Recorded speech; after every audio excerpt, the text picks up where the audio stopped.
Last week, our third unit of our critical thinking course, we learned how to formalize arguments, which was the first step in analyzing arguments seen in text or heard. Um, and if you recall, that was basically just reading text with arguments, or if they have arguments, identifying the arguments, and which consisted of distinguishing the premises from the conclusion of the argument, listing the premises separately, giving each one a number, right? Now we're going to look at another method of analyzing arguments in a little bit more detail that can be helpful in a basic level, which we will call diagramming arguments. Well, the aim of the argument diagrams is to go a little further than we had previously done. So before, again, we just distinguished the premises from the conclusion and identified the premises separately. Here we're going to represent to ourselves, to a degree, the kind of relations that hold between, or that are taken to hold by the argument between its premises and conclusion. Yeah. These kind of relations are things we're going to discuss in much greater detail later, but this is just the first step in order to seeing some of these relations understood in some more basic categories. The best way to get into this, rather than try to explain it beforehand, is just to get into it and do it. Because again, critical thinking is a skill, and it's not just a theory. And well, let's say rather it's a skill, and it's a theory which one requires the development of the skill to actually understand, right? Or one understands the theory in the process of developing and practicing the skill. So instead of trying to explain too much to you about what we're going to be doing and why, I should properly just dive into it. And in the process of you're doing it, then it will become clear to you. Inshallah. Okay. The first step, as before, was to look carefully at what is written and decide whether it expresses an argument or not.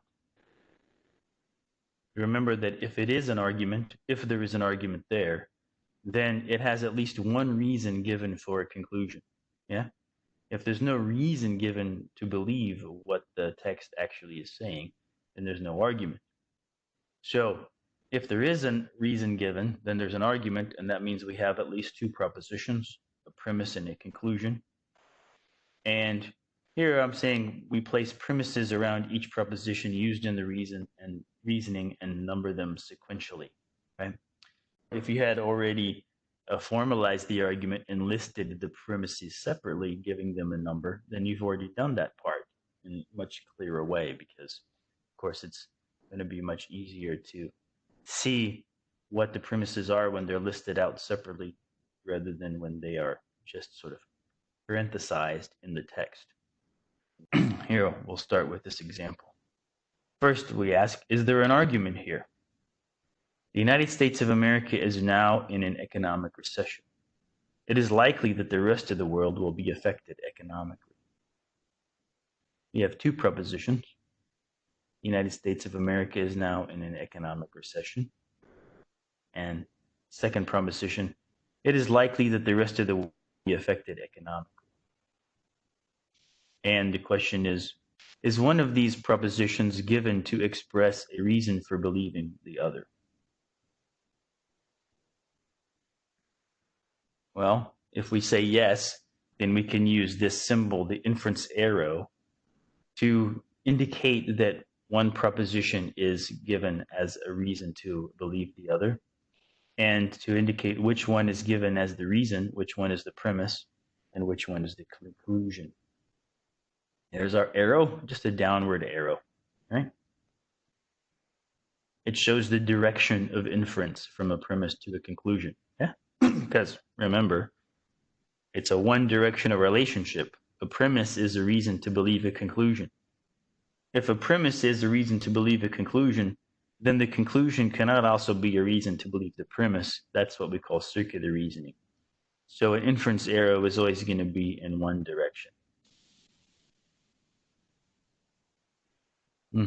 So here's our let's say, formalized argument, or the propositions separated and listed separately with a number.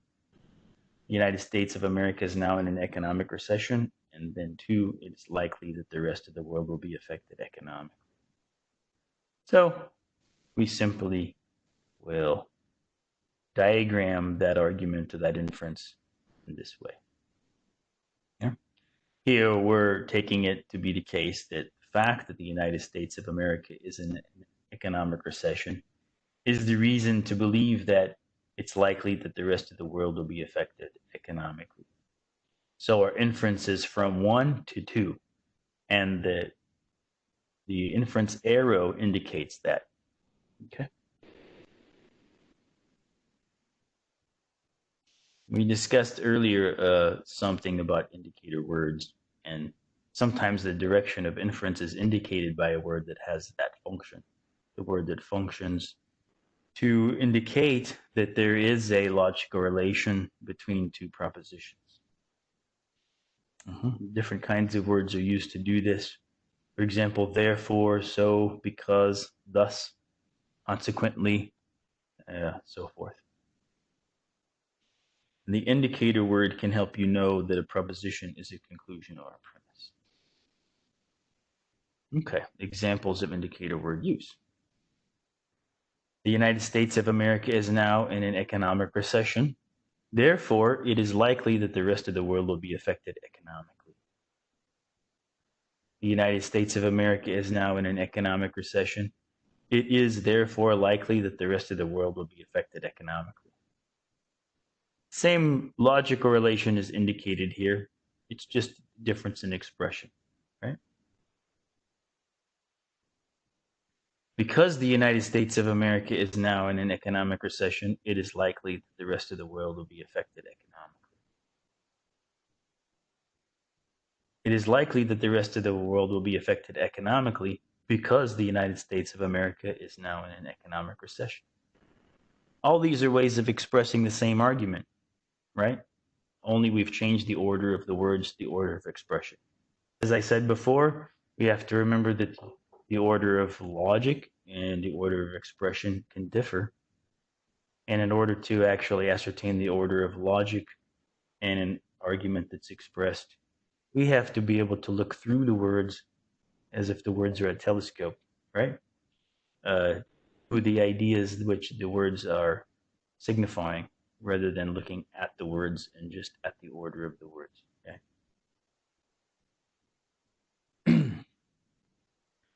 So the United States of America is now in an economic recession. Thus, it is likely that the rest of the world will be affected economically.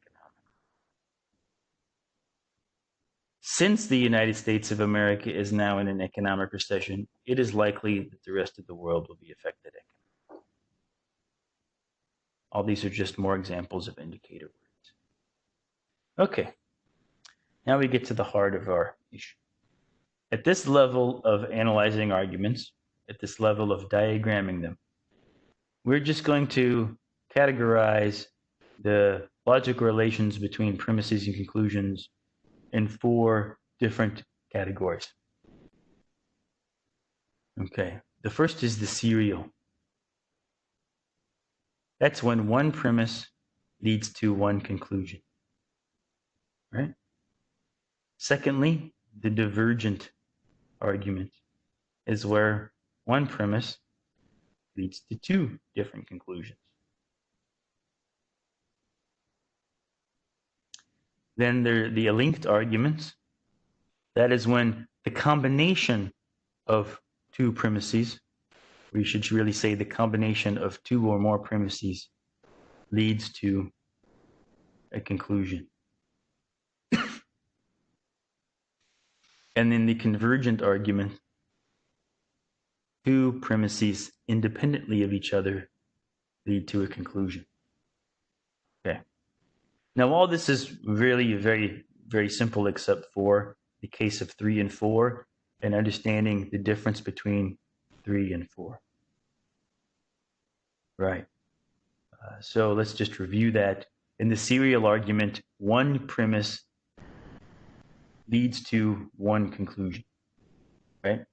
In a divergent argument, one premise leads to two different conclusions. Mm-hmm.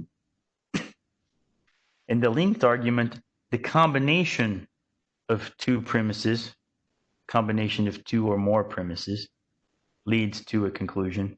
In the convergent argument, two premises independently lead to the same conclusion.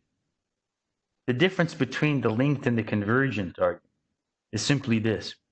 In the linked argument, neither of the two premises leads to the conclusion unless you combine them together. And then when you combine them together, only then they constitute a reason for believing the conclusion. But in the convergent argument, either one of the two premises would constitute a reason for believing the conclusion, even if it were by itself and not in combination with the other one.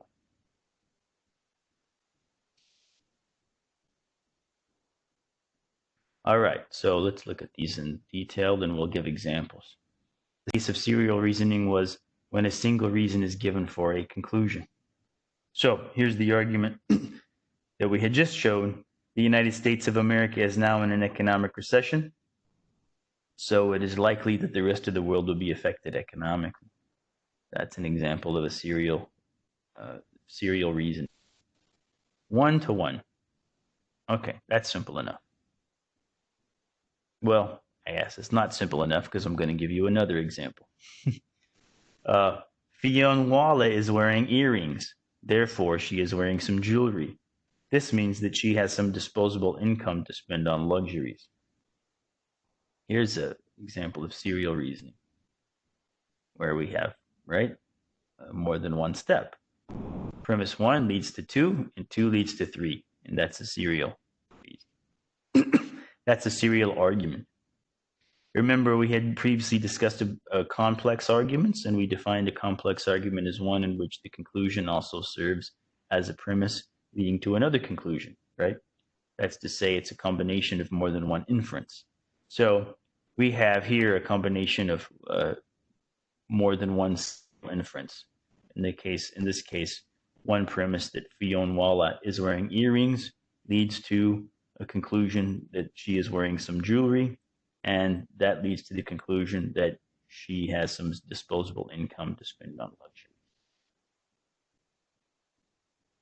Right. And this is how we would make the diagram. It's very simple, that one. Okay. We can give a longer example. Fionnuala is wearing earrings. Therefore, she is wearing some jewelry. This means that she has some disposable income to spend on luxuries. Hence, I should be able to borrow some money from her, and consequently, I will be able to go shopping, and then I'll have a new handbag. So this has 6 steps, and what we see here also are some examples of indicator word. Therefore, this means that she, hence, consequently, right? And then, which I didn't underline there, but that's also an indicator word, right? And all these indicator words indicate to us that these propositions aren't just sort of listed out here in some unconnected way, but rather that they're all connected to each other. And the manner of their connection is as a serial inference, right? So we can number them, right? And we can diagram it like that. Each one leads to the next. Fionnuala is wearing earrings, therefore she is wearing some jewelry. This means that she has some disposable income to spend on luxuries. Hence, I should be able to borrow some money from her, and consequently, I will be able to go shopping, and then I'll have a new hand. Okay. Again, we have to talk about logical order versus spoken order. The diagram shows the logical order of the propositions, where the conclusion must always come after the premise. So the conclusion, the final conclusion of the line of reasoning should come last, right? So in order to make clear to ourselves the analysis of the argument in the diagram, we want the logical order to match the order of expression, the order of representation. Yeah. But in expressing, speaking, or writing, which is basically representing in language our thoughts, our inference, and our argument, the order of the propositions might be different from the logical order. Yeah, and we've already talked about this. But again, we'll give some more examples, and we want to emphasize this fact. Beware, for I am fearless and therefore powerful. I think this is what Frankenstein said in the Frankenstein book. Yes, right? Okay. Beware, for I am fearless and therefore powerful. So here the conclusion, which is really not a proposition, right? It's a imperative, so we're not really doing it correctly here, but we could change beware to something which is a proposition. You should beware. Yeah, you should be careful. Now that's a proposition. And if we take it that way, you'd have a conclusion, right? Which follows from these facts: I am fearless and therefore powerful, right? So here the conclusion comes first, right? Beware, for I am fearless and therefore powerful. What we would want to do if we were to formalize it, listing the premises and conclusion in a way in which makes the order of representation match the order of logic, we'll put the conclusion last at the bottom. So we would first start with I am fearless and therefore powerful, so you should beware. Yeah. And why do we put I am fearless first? Well, it's because therefore it tells us that his being powerful follows from the fact that he's fearless. And from that fact that he's powerful follows the conclusion that, Dr. Frankenstein should beware. Okay? So, I am fearless leads to I am powerful, leads to you should beware. Now, we ordered 1, 2, and 3, the propositions in the order of expression, right? And we did that so that when we now order them in the order of logic, we can see how that differs. Because number 1, right, is the first proposition stated in the order of what's said. But here it comes last in the diagram in the order of logic. Because why? Because it's the final conclusion which those propositions lead to in the inference. Okay, so now to divergent reasoning. If you recall, that was when one premise leads to more than one conclusion. So here's our example. A typhoon is approaching the coast. Tomorrow the wind will blow hard and there will be heavy rainfall. Here's our premise. A typhoon is approaching the coast. Well, that's the first proposition in the text. The second proposition is, so tomorrow the wind will blow hard. And the third proposition is, and there will be heavy rainfall. Okay. So the indicator word so there indicates to us that the second proposition follows from the first, right? And it also makes sense, right? Why? Because heavy wind or hard wind comes from typhoons, right? Or typhoons cause hard wind. So the fact that a typhoon is approaching is definitely good reason to believe that tomorrow the wind will blow hard and that there will be heavy rainfall, because that normally comes with typhoons, right? So we can basically use common sense, know that the two things are conclusions which follow from the one premise. So we have a single premise that the typhoon is approaching, and that gives us reason to believe two separate things. One is that tomorrow the wind will blow hard, and the other is that tomorrow there will be heavy rainfall. And so we will make the diagram and like this to represent that logical relation. Divergent reasoning. All right. Convergent reasoning is when two or more premises independently support a conclusion. That means that each premise would still support the conclusion even if it were the only premise. Linked reasoning, again, is when two or more premises depend on each other to support the conclusion. And that means that each premise can only support the conclusion when together with the others, and would not support the conclusion at all without the others. All right. So we'll give some examples of the two side by side so we can see the difference. Here's an example. It is not a good idea to eat at McDonald's. It is too expensive. It is not good for you, and it does not taste good. So clearly, the conclusion here is that it is not a good idea to eat at McDonald's. We are being given a number of reasons for not eating at McDonald's, or a number of reasons to believe that it is not a good idea to eat at McDonald's. One of them was that it's too expensive. The other one is that it's not good for you. And finally, that it does not taste good. Right? Okay. Now here's the second example.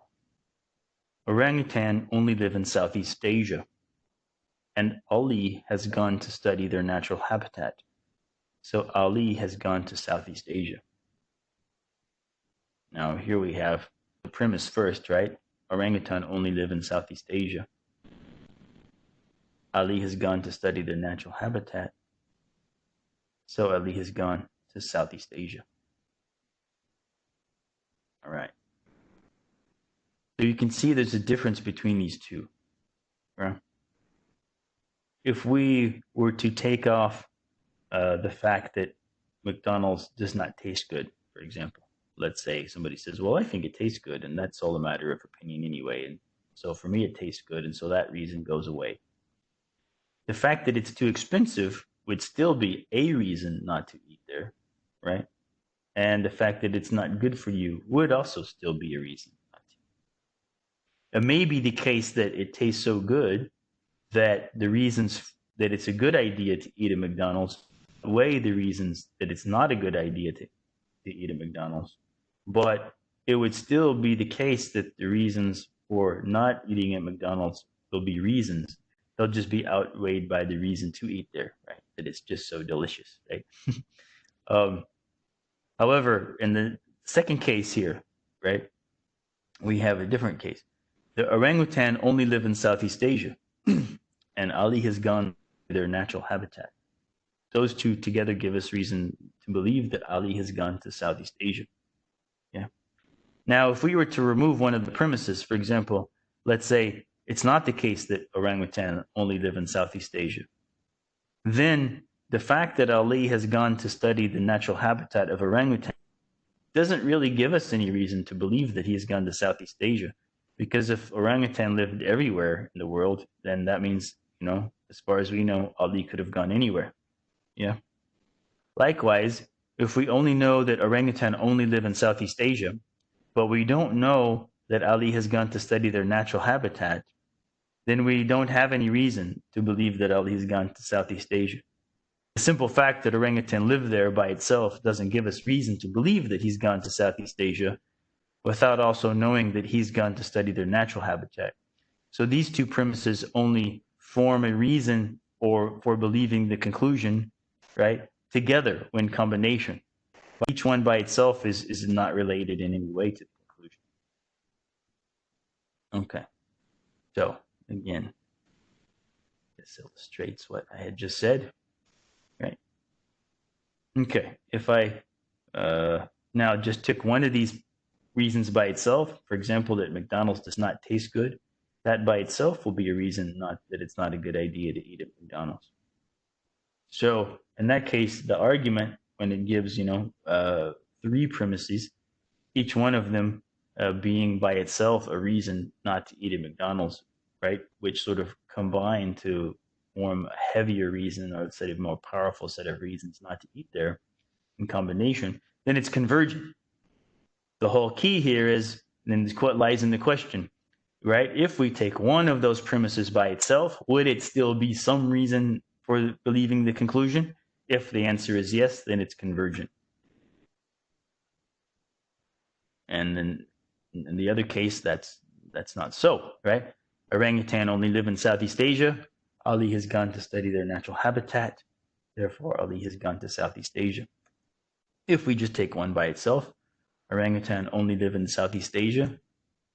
Therefore, Ali has gone to Southeast Asia. Well, there's no connection between those two unless we assume that Ali wants to go see orangutan and study them where they live, right? But without that, there's no connection between these two. And so that means that the original argument, right, in which both of the premises are given, is linked. It's linked because neither of the two premises are reasons for believing the conclusion unless they are combined together. Serial, linked, and convergent. Okay. Now, again, sometimes they might be complex arguments, right? So there might be, one leading to another.